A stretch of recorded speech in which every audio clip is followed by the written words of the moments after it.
கார்த்திகை தீபம் சரியில்ல. இன்னைக்கு என்ன நடக்க போகுதுன்னு பார்க்கலாம். வாங்க வீடியோக்குள்ள போலாம். என்னால தானே உங்களுக்கு எல்லா பிரச்சனையும் டுங்கா மட்டும் தீபாவை தேடுறத விட்டுட்டேன்னா, தீபா உங்களுக்கு ஈஸியா கிடைச்சிருவாங்க. அவன் தேட போய் உண்மையை சொன்னா தான் எல்லா பிரச்சனையும் சரியாகும்னு சொல்றாங்க கீதா. நீங்க ஏன் கீதா எப்பவுமே தப்பாவே யோசிக்கிறீங்க? உங்க 2 பேர்த்தோட பிரச்சனையும் நான் சீக்கிரமா சரி பண்ணிருவேன். டுங்கா கிட்ட இருந்து உங்க 2 பேர்த்தையும் சீக்கிரமா காப்பாற்றுவேன். அதுக்காகத்தானே நான் இவ்வளவு கஷ்டப்பட்டுட்டு இருக்கேன். அது வரைக்கும் நீங்க கொஞ்சம் பொறுமையா இருங்கன்னு சொல்றாங்க கார்த்தி. சார் என்னால் நீங்கள் கஷ்டப்படக்கூடாதுன்னு தான் அப்படி சொன்னேன். இனிமேல் நான் அப்படி சொல்ல மாட்டேன்னு சொல்கிறாங்க கீதா. சரி, இன்னொரு முக்கியமான விஷயம் உங்ககிட்ட சொல்லணும். ஐஸ்வர்யா அன்னைக்கு நீங்கள் தீபா இல்லை கீதாங்கிறத நல்லா தெரிஞ்சு போச்சுங்கிறாங்க. ஐயோ, அவங்களுக்கு எப்படி சார் தெரியும்னு கேட்குறாங்க கீதா. அந்த நர்ஸ் வீட்டுக்கு நான் போயிருந்தேன். அங்கே துங்காவோட ஐஸ்வர்யா அண்ணி வந்திருந்தாங்க. அவங்கள நான் அங்கே பார்த்ததும் ஷாக்காகி போயிட்டேங்கிறாங்க கார்த்தி. ஐயோ, அப்படின்னா வீட்டில் எல்லாத்துக்கிட்டையும் சொல்லிடுவாங்களே அப்படிங்கிறாங்க கீதா. அவங்க அப்படி சொல்றதுக்கு வாய்ப்பு இல்லைங்கிறாங்க. எப்படி சார் அவ்வளோ உறுதியாக சொல்கிறீங்கிறாங்க கீதா. என்ன காரணத்துக்காக துங்காவோட சேர்ந்துக்கிட்டு தீபாவை தேடுறாங்கன்னு தெரியல. தீபா கிடைக்கிற வரைக்கும் அவங்க நிச்சயமாக யார்கிட்டையும் எதுவும் சொல்ல மாட்டாங்க. அவங்களும் காட்டிக்க மாட்டாங்கங்கிறாங்க கார்த்தி. அது வரைக்கும் உங்களுக்கு எந்த பிரச்சனையும் வராது, நான் பார்த்துக்கிறேங்கிறாங்க. உங்கள் அம்மா வேற நாளைக்கு கோயிலுக்கெல்லாம் போய் சடங்கெல்லாம் செய்யணும்னு சொல்கிறாங்களே, அந்த சடங்கெல்லாம் எதுக்கு சார் இப்போங்கிறாங்க கீதா. அவங்க திருப்திக்காக இந்த மாதிரி சடங்கெல்லாம் ஏதாவது செஞ்சுட்டு தான் இருப்பாங்க. நீங்கள் ஒன்றும் பயப்படாதீங்க, அதெல்லாம் நான் பார்த்துக்கிறேங்கிறாங்க கார்த்தி. சக்தி தீபா கிட்ட சொல்லிட்டு இருக்காங்க. மேடம் கவலைப்படாதீங்க, எப்படியோ உங்கள் வீட்டுக்காரர் இருக்கிற மியூசிக் கம்பெனியோட அட்ரஸ் எனக்கு கிடைச்சிருச்சு. சீக்கிரமாக அவங்க கிட்ட உங்களை ஒப்படைச்சிருவேன். அதுக்கப்புறமா நீங்கள் அவங்களோட சேர்ந்து சந்தோஷமாக வாழலான்னு சொல்லிட்டு இருக்காங்க சக்தி. அந்த இடத்துக்கு சிஸ்டர் வராங்க. தீபா இப்போ எப்படி இருக்காங்கன்னு கேட்குறாங்க. அப்படியே தான் சிஸ்டர் இருக்காங்க. கொஞ்சம் கொஞ்சமாக தான் அவங்க கிட்ட முன்னேற்றம் தெரியுதுங்கிறாங்க சக்தி. தீபா உங்களுக்கு யார், தெரிஞ்சவங்களா இல்லை சொந்தமானு கேட்குறாங்க. சிஸ்டர் இவங்க ஒரு சிங்கர்னு தெரியும், மற்றபடி இவங்கள பற்றி எனக்கு எதுவுமே தெரியாது. இவங்கள நான் நேரில் பார்த்தது ஜிஹெச் ஹாஸ்பிட்டலில் தாங்கிறாங்க. அப்படியா? முன்ன பின்ன தெரியாதவங்களுக்கு கூட நீங்கள் இவ்வளோ ரிஸ்க் எடுத்து காப்பாற்றுறீங்க சிஸ்டர்.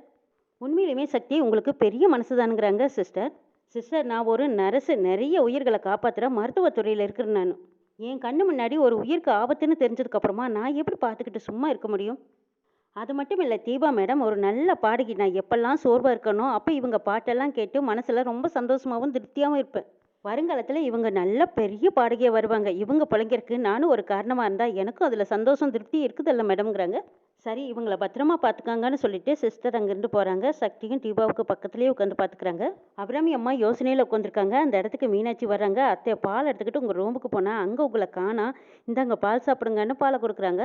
மீனாட்சி உங்ககிட்ட ஒரு முக்கியமான விஷயம் சொல்லணும். நாளைக்கு கார்த்திக்கும் தீபாவுக்கும் கல்யாணம் வச்சிருக்கோமல்ல கோயிலில், அந்த கோயிலில் தேவையான பொருட்கள் தாலி முதற்கொண்டு நமக்கு எல்லா பொருட்களும் வாங்கிடணும். அங்கே போனதுக்கு அப்புறமா அது இல்லை இது இல்லைன்னு சொல்லிட்டு இருக்கக்கூடாதுங்கிறாங்க.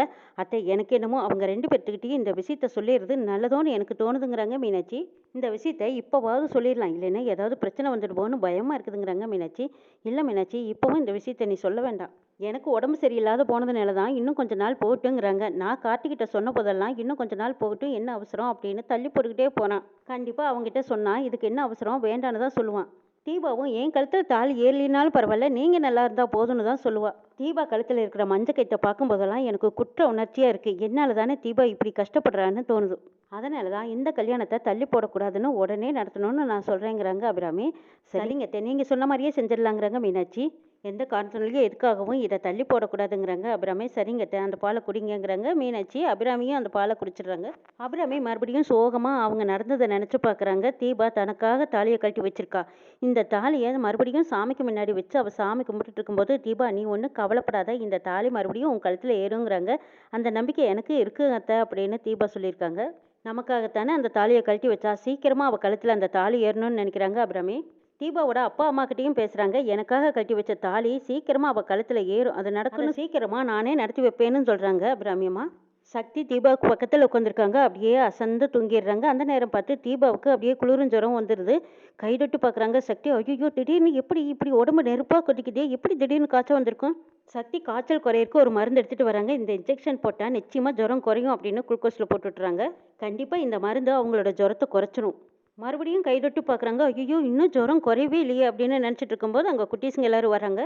அக்கா தீபாக்கா இப்போ எப்படி இருக்காங்கன்னு கேட்குறாங்க. அவங்களுக்கு காய்ச்சல் அதிகமாக இருக்குது, அது குறையிருக்கு, இப்போ இன்ஜெக்ஷன் போட்டிருக்கேன், இன்னும் குறையலைங்கிறாங்க. அப்படியா? அக்காவுக்காக நாங்கள் ப்ரே பண்ணிக்கிறோம், அவங்களும் சீக்கிரமாக குணமாயிடுவாங்க, நீங்கள் ஒன்றும் கவலைப்படாதீங்கன்னு சொல்கிறாங்க. சரிங்கிறாங்க சக்தி. தீபாவுக்காக குட்டீஸுங்க எல்லாரும் வேண்டிட்டு இருக்கிறாங்க. இந்த பக்கமாக கீதா தூங்கிட்டு இருக்கும்போது அவங்களுக்கு இருமல் எடுக்குது, எழுந்திரிச்சு உட்காடுறாங்க. கார்த்திக்கும் அதே மாதிரி இருமல் எடுக்குது, எழுந்திரிச்சு உட்காந்துக்கிறாங்க. என்ன சார், ஏன் தூக்கம் வரலையான்னு கேட்குறாங்க கீதா. இல்லை தீபாவுக்கு ஏதோ பிரச்சனை போல இருக்குது, என் மைண்டில் ஓடிட்டே இருக்குங்கிறாங்க கார்த்தி. இந்தாங்க சார், முதல்ல தண்ணியை குடிங்க, எல்லாம் சரியாக போயிடும் அப்படின்னு சொல்லிட்டு கீதா தண்ணி கொண்டு வந்து கொடுக்குறாங்க. கார்த்தியும் அந்த தண்ணியை வாங்கி குடிச்சிட்டு, கடவுளே, தீபாவுக்கு ஏதோ ஆபத்து மாதிரியே என் மனசுல தோணிக்கிட்டே இருக்கு. அவங்களுக்கு எந்த ஆபத்தும் வரக்கூடாதுன்னு வேண்டிக்கிறாங்க கார்த்தி. கடவுளே, கார்த்தி சார் ரொம்ப தீபா மேல பாசத்தோட இருக்காங்க. அதனால தான் அவங்கனால தீபாவை மறக்க முடியாம இப்படி தவிக்கிறாங்க. நானும் ஆண்டவா உன்கிட்ட வேண்டிக்கிறேன். தீபாவை எப்படியாவது கூடிய சீக்கிரம் கார்த்திக் சார்கிட்ட கொண்டு வந்து சேர்த்திடுன்னு வேண்டிக்கிறாங்க கீதா. பாவம், அவர் கஷ்டப்படுறத என்னால் பார்க்கவே முடியலன்னு கீதா நினச்சிட்டு இருக்காங்க. இந்த பக்கமா என்ன சக்தி, ஜுரம் குறைஞ்சிருக்கான்னு கேட்குறாங்க சிஸ்டர். இல்லை சிஸ்டர், இன்னும் அப்படியே தான் இருக்குங்கிறாங்க சக்தி. தீபாவுக்கு ஊசி போட்டுமா இன்னும் குறையலைங்கிறாங்க. ஆமாம் சிஸ்டர், அந்த ஊசி போட்டால் இந்நேரம் காய்ச்சல் குறைஞ்சிருக்கணும். ஆனால் இன்னும் குறையவே இல்லையே. சரிம்மா, உனக்கு தெரிஞ்ச டாக்டரை கூப்பிட்டு ஜுரம் குறைய என்ன பண்ணலான்னு கேளுங்கிறாங்க சிஸ்டர். எனக்கு தெரிஞ்ச மித்ரான்னு ஒரு டாக்டர் இருக்காங்க, அவங்கள கூப்பிட்டு கேட்குறேன்னு அவங்களுக்கு ஃபோன் பண்ணுறாங்க சக்தி. மித்ரா டாக்டர் ஃபோனை எடுக்கிறாங்க. என்ன சக்தி, ஏன் என்ன கூப்பிட்டுருக்கீங்கன்னு கேட்குறாங்க. நான் உங்ககிட்ட ஒரு ஆலோசனை கேட்கலான்னு தான் கூப்பிட்டேங்கிறாங்க. அப்படியா, என்ன விஷயம் கேளுங்கங்கிறாங்க. தீபாவை அவங்க காப்பாற்றி கூட்டிகிட்டு வந்ததுலேருந்து எல்லா விவரத்தையும் சொல்லிடுறாங்க. இப்போ அவங்களுக்கு ஜுரம் அதிகமாக இருக்குது. இப்போ என்ன பண்ணலான்னு கேட்குறாங்க. ஜுரம் மட்டும்தான் இருக்கா, பல்ஸு பிபி இது எல்லாம் நார்மலாக செக் பண்ணி பார்த்தீங்களாங்கிறாங்க. எல்லாம் நார்மலாக இருக்குதுங்கிறாங்க. சரிங்க, நான் சொன்ன மருந்து இன்ஜெக்ஷன் நீங்கள் போட்டுருங்க, ஜுரம் குறைஞ்சிடுங்கிறாங்க. சரி டாக்டர், நீங்கள் சொன்ன மாதிரியே நான் செய்கிறேன்னு சொல்லிட்டு சக்தி ஃபோனை வைக்கிறாங்க. சக்தி டாக்டர் சொன்ன மருந்து வச்சு இன்ஜெக்ஷன் போட்டிருக்காங்க. என்ன சக்தி, டாக்டர் ஏதாவது புதுசாக மருந்து சொல்லியிருக்காங்களாங்கிறாங்க. ஆமாம், அவங்க சொன்ன மருந்து வச்சு தான் இன்ஜெக்ஷன் போட்டிருக்கேன், ஜுரம் குறைதான்னு பார்க்கலாங்கிறாங்க சக்தி. சரிங்கிறாங்க. அதில் ஒரு குட்டி பாப்பா ஃப்ரெண்ட்ஸ், தீபக்காவுக்கு இன்னும் காய்ச்சல் குறையிலையா, நம்ம மறுபடியும் ப்ரே பண்ணலாமா அப்படின்னு மறுபடியும் சாமியை வேண்டிக்கிறாங்க. சக்தி தீபாவை தொட்டு பார்க்குறாங்க. ஜுரம் நல்லாவே குறைஞ்சிருச்சுங்கிறாங்க. இதை கேட்டதும் அங்கே இருந்த குட்டீஸுங்களும் சிஸ்டர் எல்லாரும் சந்தோஷப்படுறாங்க. சரி, இந்த விஷயத்த நான் உடனே டாக்டருக்கு ஃபோன் பண்ணி சொல்லிடுறேன்னு மித்ராவுக்கு ஃபோன் பண்ணுறாங்க சக்தி. சொல்லுங்க சக்தி, அந்த பேஷண்ட்டுக்கு காய்ச்சல் குறைஞ்சிருச்சாங்கிறாங்க. நல்லாவே குறைஞ்சிருச்சு அப்படிங்கிறாங்க. ஓ அப்படியா, சரி. அதுவே உங்களுக்கு ஏதாவது சந்தேகம் இருந்தால் என்ன கூப்பிடுங்கங்கிறாங்க. சின்ன ரிக்வெஸ்ட்டுங்கிறாங்க சக்தி. என்னன்னு கேட்குறாங்க மித்ரா டாக்டர். நாளைக்கு இங்கே வந்து இந்த பேஷண்ட்டை பார்க்க முடியுமான்னு சக்தி கேட்குறாங்க. ஐயோ, அது ரொம்ப கஷ்டமாச்சு, இங்கே நிறைய பேஷண்ட் இருக்காங்க, என்னால் வர முடியாது, வேணா நீங்கள் அவங்கள இங்கே கூட்டிகிட்டு வாங்கங்கிறாங்க. சரிங்கிறாங்க. கூட்டிகிட்டு வந்ததுக்கப்புறமா நான் ஃபுல்லாக செக் பண்ணிக்கலாம், நீங்கள் கூட்டிகிட்டு வாங்கன்னு டாக்டர் அம்மா சொன்னதும் சரிங்கிறாங்க சக்தி. என்ன சக்தி, டாக்டர் அம்மா என்ன சொன்னாங்கன்னு சிஸ்டர் கேட்குறாங்க. அவங்க அங்கே கூட்டிகிட்டு வர சொல்கிறாங்கங்கிறாங்க. அப்படியா, போயிட்டு வந்துட வேண்டியதானுங்கிறாங்க. ஹாஸ்பிட்டலுக்கு போகிறத பற்றியெல்லாம் எனக்கு பிரச்சனை கிடையாது, ஆனால் வழியிலேயே அந்த துங்கை எங்கேயாவது பார்த்துட்டான்னா இவங்களுக்கு பிரச்சனையாக போயிடுமேன்னு தான் யோசிக்கிறேங்கிறாங்க சக்தி. சக்தி, நீ ஒன்றும் கவலைப்படாத, ஆசிரமத்துக்கு போகிறதுக்கு வர்றதுக்குன்னு ஒரு ஆட்டோ இருக்குது, அந்த ஆட்டோவிலேயே நான் உன்னை அனுப்பிச்சி வைக்கிறேன், நீ ஒன்றும் கவலைப்படாதீங்கிறாங்க சிஸ்டர். நீ அதில் போயிட்டு வா, உனக்கு எந்த பிரச்சனையும் வராது, நான் பார்த்துக்கிறேங்கிறாங்க. அப்படியே அந்த கார்த்திக் சாரோட மியூசிக் கம்பெனிக்கு போய் விசாரிச்சுட்டு வந்துருங்கிறாங்க. சரிங்கிறாங்க சக்தி. குழந்தைங்களா வாங்க போகலான்னு சிஸ்டர் குழந்தைங்கள எல்லாத்தையும் கூட்டிகிட்டு போயிடுறாங்க. பொழுது விடிஞ்சதும் அடுத்த நாள் அபிராமி அம்மா கோயிலுக்கு போகிறதுக்காக தயாராக இருக்காங்க. அங்கேருந்து எல்லாருமே வந்துட்டாங்க. வீட்டில் இருந்த எல்லாரும் வந்ததுக்கப்புறமா என்னப்பா எல்லாரும் ரெடி ஆகிட்டிங்களா, கோயிலுக்கு போகலாமான்னு கேட்குறாங்க. போகலாமாங்கிறாங்க ஆனந்த். கார்த்தி, தீபா நீங்களும் ரெடி ஆகிட்டிங்களா, உங்களுக்காகத்தான் இந்த சடங்கே செய்ய போகிறாங்கிறாங்க. போகலாமாங்கிறாங்க கார்த்தி. மீனாட்சி, சடங்குக்கு தேவையான பொருள் எல்லாத்தையும் எடுத்து வச்சிட்டியாங்கிறாங்க. எல்லாம் எடுத்து வச்சுட்டேங்கிறாங்க மீனாட்சி. ஆமாம், அருண் எங்கே காணாங்கிறாங்க அபிராமி. ஐஸ்வர்யா, அருண் எங்கேங்கிறாங்க. தெரியலத்த, எனக்கு முன்னாடியே ரெடியானாரு, ஆனால் இப்போ எங்கே போனாருன்னு தெரியலைங்கிறாங்க ஐஸ்வர்யா. அம்மா, நான் தான் ஆஃபீஸ் வேலையை அருணை அனுப்பிச்சி வச்சேங்கிறாங்க. இன்றைக்கி எதுக்குப்பா அனுப்பிச்சி வச்சேன்னு கேட்குறாங்க அபிராமி. சில ஆஃபீஸ் வேலையிலலாம் முக்கியமான ஃபைல்ஸ்க்கெல்லாம் அவன் சைன் பண்ணி ஆகணும், அதனால தான் அனுப்பிச்சி வச்சேங்கிறாங்க.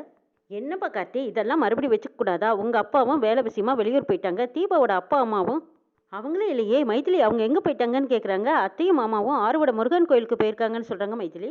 அம்மா, எதனால் திடீர்னு முருகன் கோயிலுக்கு போயிருக்காங்கன்னு கேட்குறாங்க அபிராமி. தீபா நல்லபடியாக வீடு திரும்பி வந்தா அவங்க வேண்டுதல் வச்சுருக்காங்க, அதுதான் போயிருக்காங்கன்னு சொல்கிறாங்க மைதிலி. ஓஹோ, வேண்டுதல் வச்சதுனால தான் கோயிலுக்கு போயிருக்காங்களா, சரி போயிட்டு வரட்டுங்கிறாங்க அபிராமி. கார்த்தி, அருண் எந்த வேலையாக இருந்தாலும் போட்டுட்டு உடனே கோயிலுக்கு வர சொல்ல அவனை. இந்த ஃபங்க்ஷனில் கண்டிப்பாக அவனும் கலந்துக்கணுங்கிறாங்க. சரிம்மா, நான் ஃபோன் பண்ணி வர சொல்கிறேங்கிறாங்க. இல்லைப்பா, ஃபோன் பண்ணாவெல்லாம் அவன் வரமாட்டான், நேராக போயிட்டான் கூட்டிகிட்டு வரணும். ஐஸ்வர்யா, நீ இப்போ என்ன செய்கிறீன்னா மியூசிக் கம்பெனிக்கு நேராக போ, கையோட அருணை கூட்டிகிட்டு வந்துடுங்கிறாங்க. சரிங்க திங்கிறாங்க ஐஸ்வர்யா. கீதா கார்த்திகிட்ட கேட்குறாங்க. என்னங்க, உங்கள் அம்மா செய்கிறத பார்த்தா சடங்கு மட்டும்தான் நடக்க போகுதா, இல்லை சடங்கு முடிஞ்சோ அது இதுன்னு ஏதாவது நடத்த போகிறாங்களான்னு கேட்குறாங்க. அட ஏங்க, எப்போ பார்த்தாலும் நீங்கள் தப்பாகவே நினைக்கிறீங்க, சடங்கு தானே, அதெல்லாம் எதுவும் பிரச்சனை இருக்காது, நான் பார்த்துக்கிறேன் விடுங்கங்கிறாங்க கார்த்தி. சரி போகலாமா அப்படின்னு அபிராமி எழுந்திருக்கும் போது கால் தட்டி விட்டுருது. ஐயோ அம்மா அப்படிங்கிறாங்க. அம்மா என்னாச்சு என்னாச்சுன்னு எல்லாரும் பதறி போய் ஓடி வராங்க. சும்மா கால் தட்டி விட்டுருச்சுங்கிறாங்க. அம்மா, டாக்டர்கிட்ட பக்கத்தில் ஹாஸ்பிட்டலுக்கு போயிட்டு வந்துடலாமான்னு கார்த்தி கேட்குறாங்க. இல்லைப்பா, சும்மா கால் தட்டி விட்டதுக்கு எதுக்குங்கிறாங்க அபிராமி. மீனாட்சி ஓடி போய் அம்மாவுக்கு தண்ணி எடுத்துகிட்டு வாங்குறாங்க. மீனாட்சி தண்ணி எடுத்துகிட்டு வர போகிறாங்க. அம்மா, உங்களுக்கு ஏற்கனவே உடம்பு சரியில்லை, வாங்க டாக்டர்கிட்ட போயிட்டு வந்துடலான்னு ஆனந்து கூப்பிட்றாங்க. இல்லைப்பா, எனக்கு எதுவும் இல்லைங்க பாரு, நான் நல்லா தானே இருக்கேங்கிறாங்க அபிராமி. அத்தை, இந்த நிலமையில சடங்கு பூஜைக்கு போயிட்டு ஆகணுமாங்கிறாங்க ஐஸ்வர்யா. ஐஸ்வர்யா, எனக்கு தான் ஒன்றும் இல்லைன்னு சொல்கிறேன்னால அப்புறம் என்னடி உனக்கு, தேவையில்லாமல் எதுவும் பேசிகிட்டு இருக்காத, நீ அப்படியே போய் அருணை கூட்டிகிட்டு கோயிலுக்கு வந்துடு, நாங்கள் இப்படியே கோயிலுக்கு வந்துடுறோன்ட்டு போகிறாங்க அபிராமி. சரிங்க திங்கிறாங்க ஐஸ்வர்யா. இந்த பக்கமாக சிஸ்டர் எல்லாரும் சேர்ந்துக்கிட்டு சக்தியும் தீபாவையும் ஆட்டோ பிடிச்சி அனுப்பி வைக்கிறாங்க. பத்திரமா போயிட்டு வா சக்திங்கிறாங்க. சரி சிஸ்டர்னு சொல்லிட்டு தீபாவை கூட்டிகிட்டு போகிறாங்க சக்தி. கார்த்திக் குடும்பத்தில் அபிராமி எல்லாருமே கோயிலுக்கு வந்துட்டாங்க. ஐஸ்வர்யா பெரிய வில்லங்கோ, அது மியூசிக் கம்பெனிக்கு போயிருக்கு. அந்த இடத்துக்கு தான் மறுபடியும் சக்தி வரப்போறாங்க. என்ன நடக்குன்னு பார்க்கலாம்.